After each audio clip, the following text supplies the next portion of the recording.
우리 주님께서 또 한 달을 허락해 주셨습니다. 월삭 예배에 올라오신 우리 모든 분들, 또 은혜의 보좌 앞에 모이신 모든 분들께 이 한 달 하나님의 은혜와 은총이 넘치시기를 축복합니다.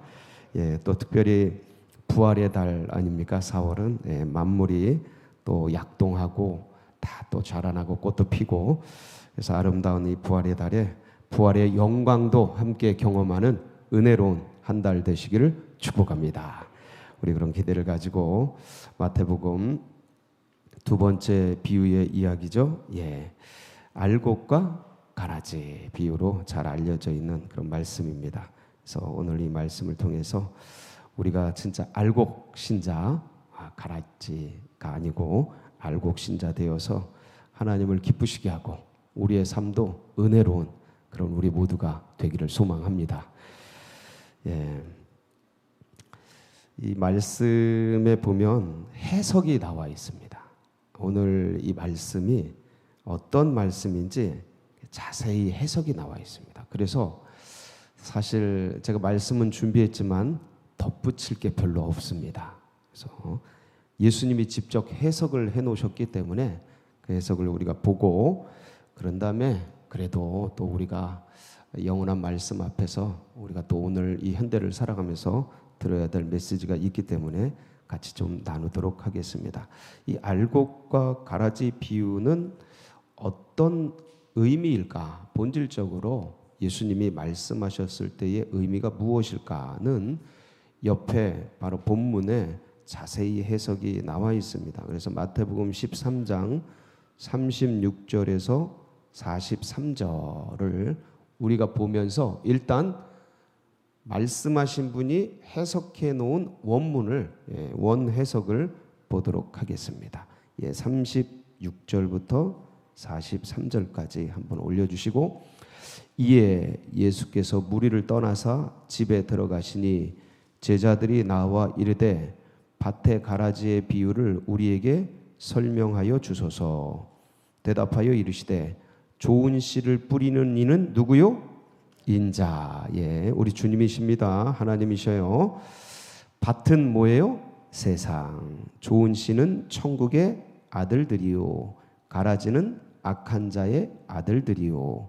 가라지를 뿌린 원수는 마귀요, 추수 때는 세상 끝이요, 추수꾼은 천사들이니 그런즉 가라지를 거두어 불에 사르는 것 같이 세상 끝에도 그러하리라. 인자가 그 천사들을 보내리니 그들이 그 나라에서 모든 넘어지게 하는 것과 또 불법을 행하는 자들을 거두어내어 풀무불에 던져 넣으리니 거기서 울며 이를 갈게 되리라. 그때 의인들은 자기 아버지 나라에서 해와 같이 빛나리라. 귀 있는 자는 들으라. 아멘. 여기 계신 모든 분들은 해같이 빛나는 의인들의 삶이 되시기를 축복합니다. 뭐 때문에 그게 그렇게 될 수 있을까요? 나의 행위, 나의 의, 나의 삶, 나의 노력, 내 재산, 이 땅의 어떤 물질, 그런 거 아니죠. 오직 예수 그리스도의 피공로, 우리를 위해서 십자가를 지신 그 보혈의 공로. 할렐루야. 여러분, 이게 영원한 우리의 의입니다. 그래서 오늘도 이 예수 그리스도의 보혈, 예수 그리스도의 피를 가슴에 적시면서 또 한 달을 시작하는 우리 모두가 되기를 간절히 소망합니다. 여기서 앞에 본문과 이 해석에서 계속해서 말씀하시는 것이 있습니다. 그리고 달란트 비유도 그렇고, 그리고 앞에 있는 여러 비유들을 다 봐도 계속 말씀하시는 것이 있어요. 강조하는 것이 있어요. 지금 계속해서 강조하는 게 있어요. 뭡니까? 종말은 있다. 다시 한번. 세상 끝은 있다. 이걸 기억하라는 거예요. 이걸 잊지 말아요. 계속 강조하잖아요. 24장에, 마태복음 24장에 정확하게 종말에 대해서 쫙 설명하시고, 그 뒤에 계속해서 종말에 대해서 어떤 자세를 가져야 되는지, 어떤 행함을 가져야 되는지, 어떤 결산이 있는지 쭉 얘기하시잖아요. 오늘도 보세요. 오늘도 정확하게 세상 끝, 종말이 있다. 주님 계속 강조하시잖아요. 그렇죠? 예. 여러분, 이것은 무슨 말씀이냐면, 그러니까 세상 끝이 있다라는 것은 우주적 종말을 얘기합니다. 지구의 종말, 우주의 종말을 얘기해요. 자, 끝이 있는데 그 끝은 우주적 종말을 주님께서 얘기하시지만 우리 개개인은 나의 종말, 나의 끝, 예, 이게 있다라는 것을 잊지 말아라는 거죠. 세상 끝이 있다. 이것은 내 개인에게도 뭐가 있다? 끝이 있다. 이거 잊지 말고 살아라. 지금 계속 말씀하시는 거예요. 그게 천국의 삶이에요. 다시 한번. 세상 끝이 있다. 우주적 종말이 있다. 이것은 우리 개개인에게 주님이 이 말씀을 주시는 것은 너에게도 끝이 있다는 거예요. 그래서 주님이 오시든지, 이게 재림이잖아요. 세상 끝이잖아요. 그분이 종말을 가지고 오시니까. 예? 주님이 오시든지 내가 주님께 가든지, 예, 이건 우주적 종말, 이건 개인적 종말. 근데 개인에게 있어서는 우주적 종말이나 개인적 종말이나 똑같다는 거예요. 어디 앞에 쓰는 거예요? 주님 앞에 쓰는 거예요. 뭐 하는 거예요? 결산한다는 거예요. 결산. 그러니까 이거 잊지 말자. 그게 천국의 삶이다. 그걸 인식하고 사는 거. 그걸 생각하며 사는 거. 그러니까 주님이 오신다. 내가 주님께 간다. 그래서 주님 앞에 선다. 주님 앞에서의 삶. 주님 앞에서 주님이 보시는 그러한 인식을 가지고 여기 현실을 마지막인 것처럼 주님 앞에서 사는 것처럼 살아가는 생, 이게 천국이라는 거예요. 이 삶 사시기 바랍니다. 이게 피곤하고 막 주님이 보고 계셔? CCTV로 다 관찰하고 계셔? 이게 아니고 주님이 넓은 날개로 나를 품으시고 그 어미 아비의 눈으로 보호해 주시고 지켜주시고 내가 외롭지 않고 힘들지 않고, 예, 죄에 빠지지 않고 어려움을 당하지 않도록 주님께서 늘 지켜주신다는 이 보호의 눈, 이 인도의 눈, 그것을 가지고 그 앞에서 내가 살고 있다라는 이 인식을 놓치지 말자. 이걸 놓치면 어떻게 돼요? 내 삶 사는 거예요. 내 삶. 그러니까 이게 종말의 삶이고 이게 천국의 삶이라는 것을 지금 주님 계속 얘기하시는 거예요. 지금 말씀하시는 거예요. 계속 인식시키는 거예요. 자, 그런데 그게 이제 천국의 삶인데, 근데 현실은 어때요? 다시 한번.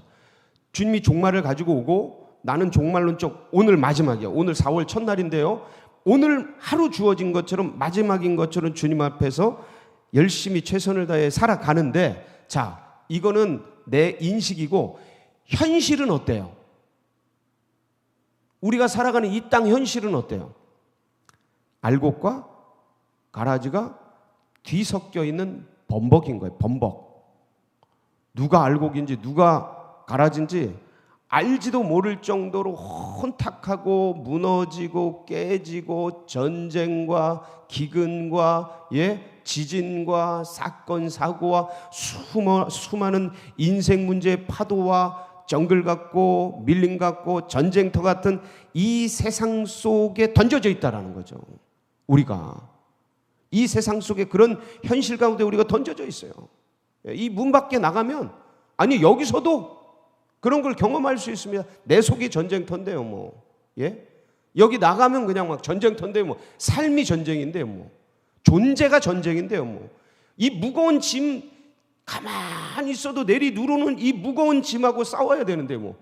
존재 자체가. 그런데 내 싸움도 내 싸움이지만 세상, 이 험악한 세상 속에서 살아내야 되고, 예, 가족들, 교우들, 옆에 있는, 예, 친지들, 동지들 함께 은혜롭게 정말 아름답게 승리롭게 이 세상을 이겨가야 되는데 이 세상이 보통 세상이어야죠.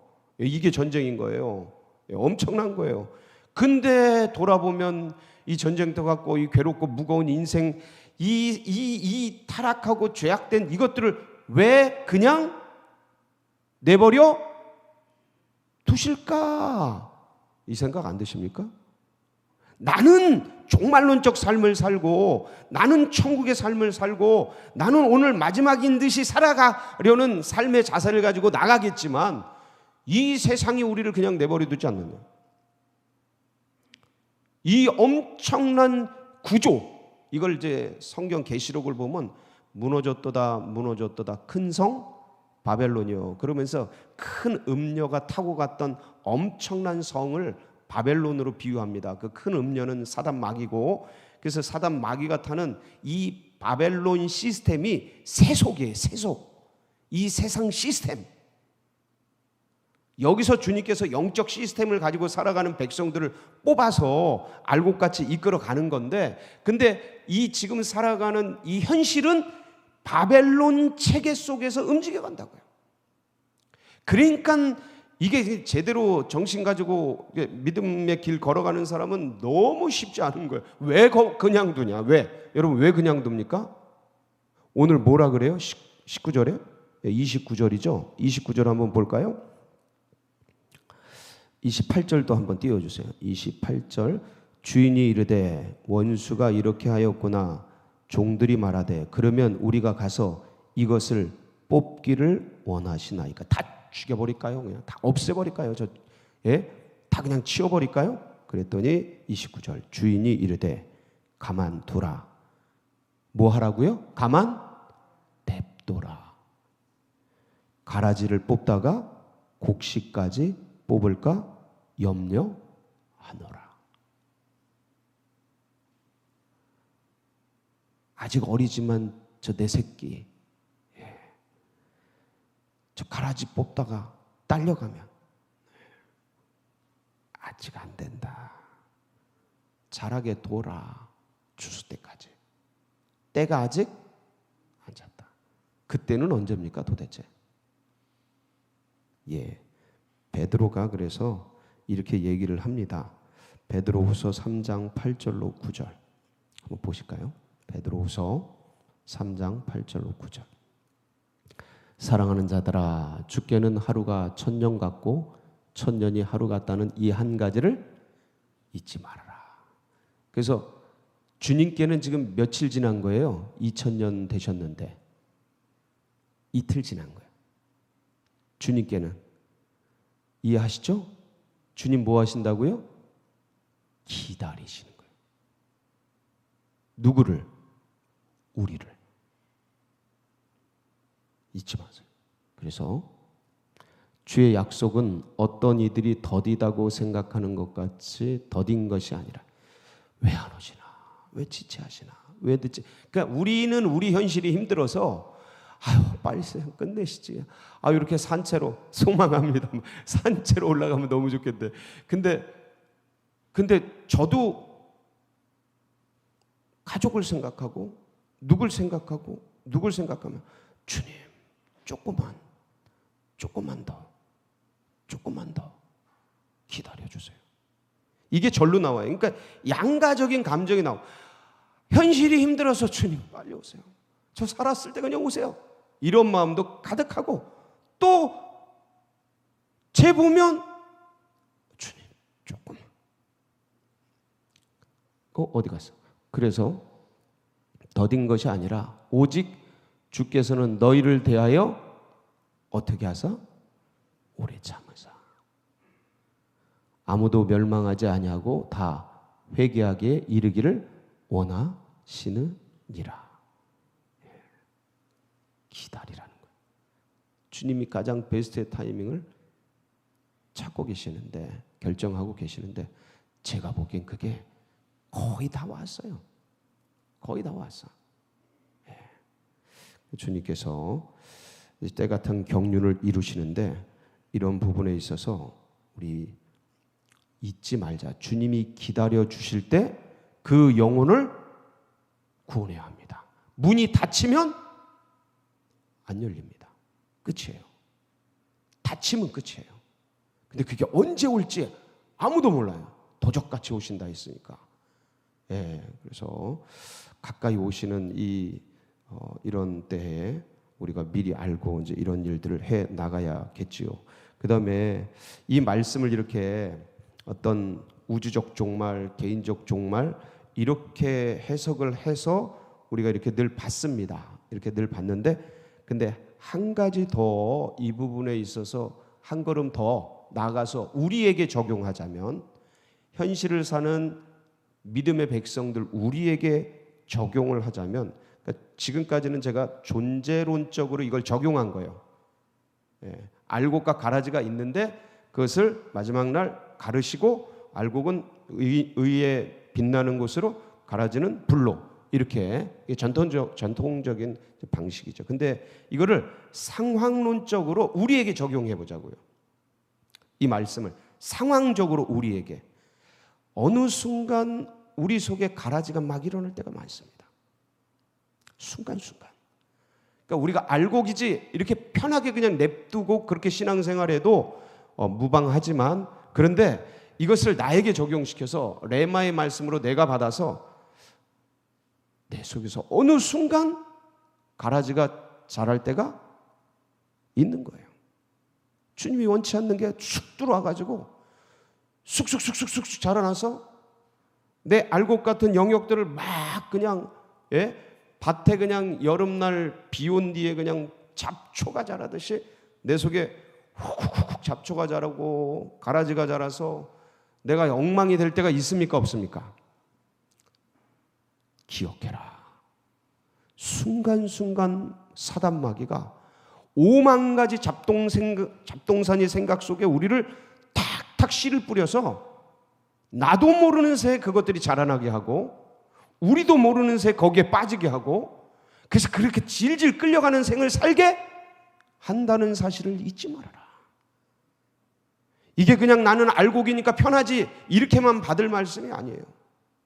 순간 넘어져 버리는, 순간 쓰러져 버리는, 그 마귀 사탄의 유혹에 그거 받아먹고 그 질질 끌려가고 거기서 넘어져서 하나님 계시는 거 안 계시는 거야. 예? 그렇게 그냥 강하고 담대했던 그 용사가 순간 그냥 이 유혹에 넘어지고 그냥 뿌려놓은 거에 쓰러져서, 예, 그렇게 깨지고 원망하고 불평하고, 예, 믿음이 아니라 감정으로 반응해버리고, 말씀이 아니라 상황 따라 끌려다니고, 예? 주님 섬기는 게 아니라 자기 자신의 소견에 옳은 대로 막 그냥 가버리고 그냥 망가뜨리고. 남 얘기가 아닙니다. 이게 누구 얘기입니까? 우리 얘기일 수 있다는 사실을 잊지 말고, 그래서 우리는 순간순간 유혹들, 감정들, 상황들, 이 상황 보면 답답하잖아요.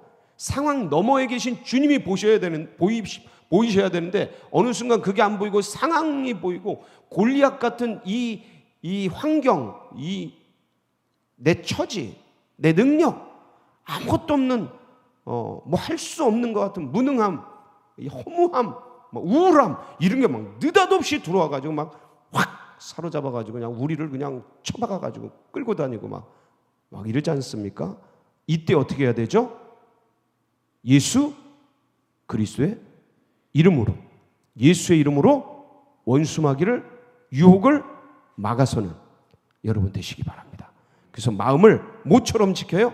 알곡처럼 지켜내세요. 그때 알곡이 되는 겁니다. 그러니까 상황과 환경, 감정과 내 소견, 이 원수마귀가 뿌려대는 이 가라지의 이 수많은 5만 가지 잡초들, 생각들을 예수 이름으로 막아내라. 그래서 오늘도 주의 이름을 부르시고 이 한 달도 예수 그리스도로 승리하는 복된 날 되시길 축복합니다. 같이 기도하시겠습니다. 예, 감사합니다. 우리가 시작이 있는데, 오늘 시작하는데, 그러나 늘 언제 어디서든 끝이 있다라는 사실을 기억하면서 하나님, 연약한 우리들입니다. 언제 가라지가 또 우리에게 뿌려져서 넘어지고 쓰러질지 모르는 우리들, 오늘도 주님을 굳게 붙들고 예수 그리스도로 승리하는 복된 시간 되게 하여 주시옵소서. 사모하면서 우리 주여 부르짖고 다 같이 기도하며 나갑니다. 부르짖습니다. 주여, 주여, 주여. 할렐루야. 주님 감사합니다. 주님 감사합니다. 오늘도 주의 백성들을 불러주시고 말씀 앞에 세워주셨습니다. 오는 사자가, 우리 원수마귀 사단을 오는 사자같이 삼킬 자를 찾는 이 시대에